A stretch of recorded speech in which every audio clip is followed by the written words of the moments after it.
Okay, what factor did you use? Maddie, what factor did you use? 7. 28, don't erase it if you use something different. You could have used a different factor and it still would have given you the same answer. So 28 divided by 7 would give me 4. 98 divided by 7, 14. And then what you do after that, Maddie? They can both be divided by 2. 4 divided by 2 is 2. 14 divided by 2 is 7. 2 and 7. Yep, they are relatively prime. We know that the factors for 2 are just 1 and 2. Kelsey, put your head up for me, please. So we know that 1 and 2, the only one that 7 has in common is 1. So they are relatively prime. So what does that tell you our GCF is? Emma? 14. 7 times 2? 14. And what's my LCM then?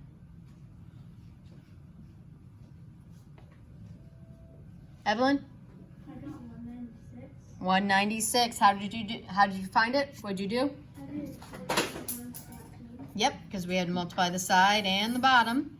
So that'd be 14 times 14, and if you work that out, you get 196. Remember, we do 4 times 4, 16, carry my 1. 4 times 1 plus 1 is 5. And then I put my 0 to hold the place of that 4. 1 times 4, 1 times 1, and add those together. And I get 196. Yes? So what if you didn't have the 2 bottom numbers, like the 2 and the 7? Then how would you do else? What do you mean if you didn't have them? If you didn't have the, like, if you choose a number, then you didn't have, like, the numbers before it would be relatively prime. So like, you mean if I, like on this one, if I had started with 4? Yeah. You would still have that at the bottom. So if I started with 14 over here instead, so if I build this again, 28 and 98, and I start with 14, 28 divided by 14 is 2. 98 divided by 14 is 7. So I would still end up with my relatively prime set, and then I would multiply 14 times 2 times 7. Oh, that's coming to know. It still does. It's a little bit wonky of an L, but it still would give, you would still end up with your relatively prime pair at the bottom, okay? Good. And also, if you started with the 2, you still would have ended up with your 7 here, so it would have been the same no matter what, okay? No, that's all right. Okay, good. How are we feeling about the LCM? Pretty good? Let's try one more, and then we'll go on to the next page. Well, actually, let's move on. We've got about 12 minutes to see if we can get this last page in. All right, so using the LCM, kind of like we did with the GCF, how we found the factor they had in common and use that to find an equivalent fraction. So we can do the same thing with the LCM. Okay, so it says you can use the LCM to find least common denominator. Find equivalent fractions with the least common denominator for 8/15 and 7/10. So again, this is something you guys have already been doing, but you didn't realize you were doing it. So we know that 15, we can multiply 15 times 2 to get a 30, and we can multiply 10 times 3 to get a 30. So the LCM is 30 for those two denominators. So then we would say that equivalent fraction 8/15 is the same as 16/30, and 7/10 is the same as 21/30. So again, you've already been doing this. This isn't anything new. They're just explaining the fact that you were using LCM without even realizing it. So let's look at 3/4 and 1/6.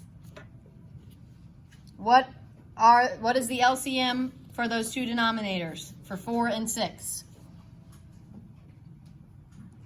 So we should be thinking about our grid, 4 and 6. Give me a factor for 4 and 6 that I can divide them both by, Hayden. 2. 4 divided by 2 is 2. 6 divided by 2 is 2 and 3. Relatively prime, so I'm already done with my grid. So how do I find LCM on that grid? What do I use, Bailey?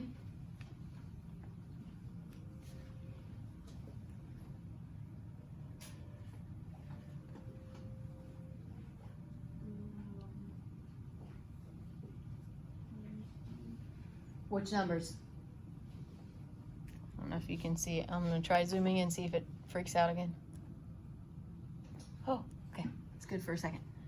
Does that help? So what numbers of that grid would I use to find the LCM? Just don't use fast movement. 2 and 3. Multiply the 2 and the 3. Is that all though?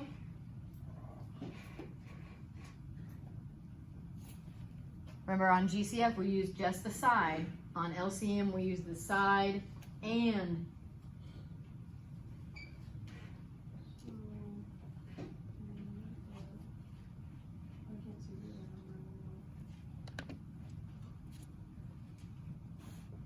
so we have 4 and 6. They divided both by 2.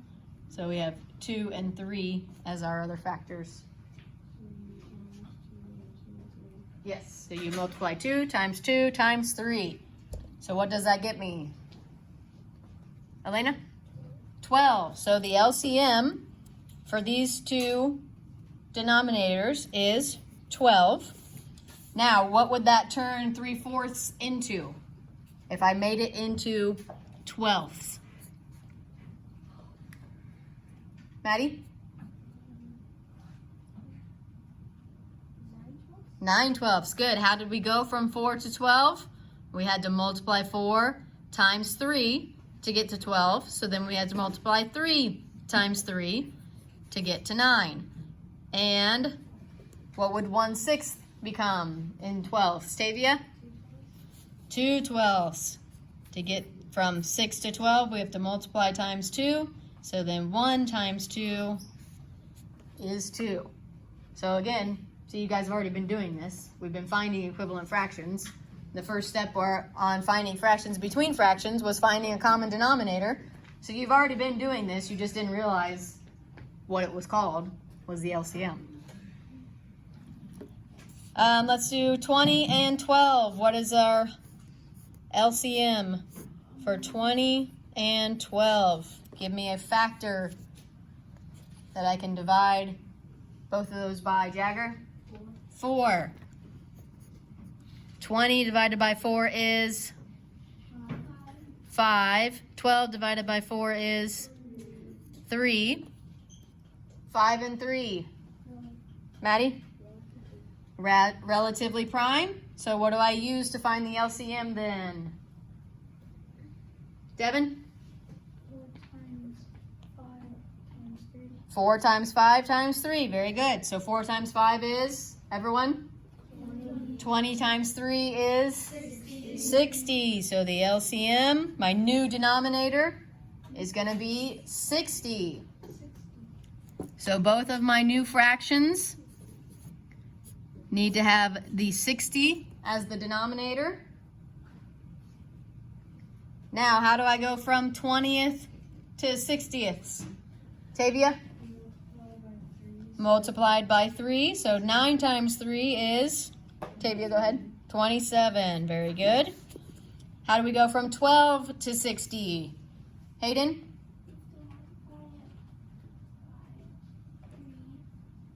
12 times 3? No. Emma, help her out. Times 5. 12 times 5 gives me 60. So then 7 times 5 gives me what? 35. Making sense? Okay. Let's skip to one of these word problems now. So it says Kathy has 30 granola bars and 48 boxes of raisins. She is dividing them into identical packages. What is the greatest number of packages she can make?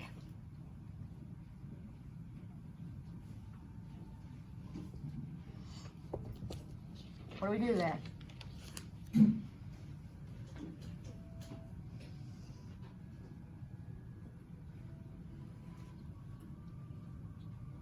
Are we using the GCF or the LCM on this question?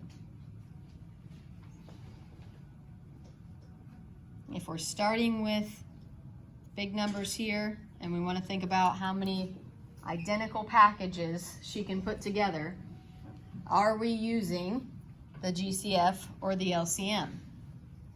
Carter, what are we using? LCM. The LCM. So we're going to multiply 30 times 1, 30 times 2, 30 times 3, and 48 times 1, and continue up. GCF. Yes, we're using the GCF on this one, guys. We are trying to figure out what we can make what's the smallest or the biggest number that we can divide both of those by. What is the biggest number we can divide them both by, Elena? 6. Very good. So she can make 6 packages.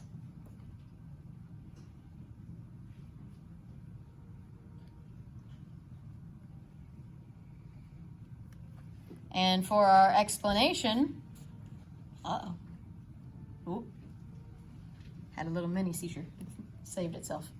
So our explanation, we can say that I used GCF to make equal groups.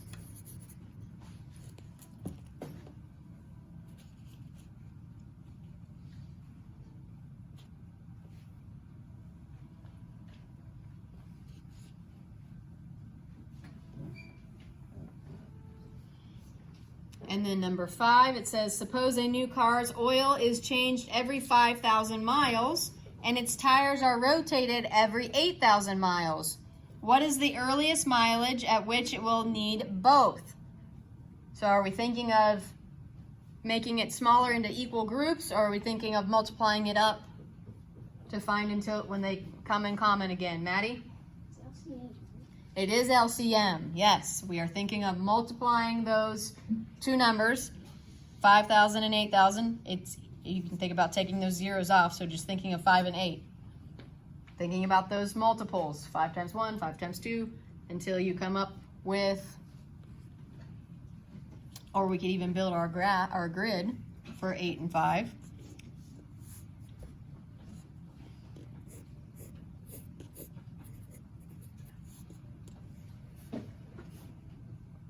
Carter? 40,000. How did you get it?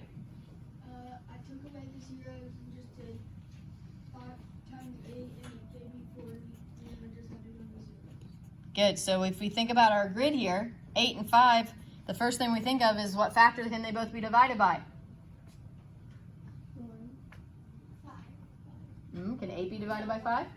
1. So they are already what?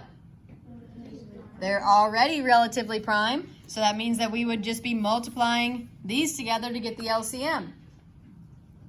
So the LCM would be 40, and as Carter said, we would just add those 3 zeros back on to the end.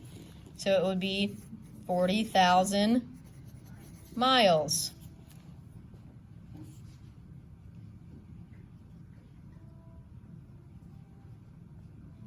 And we can say, I used the grid to find the LCM.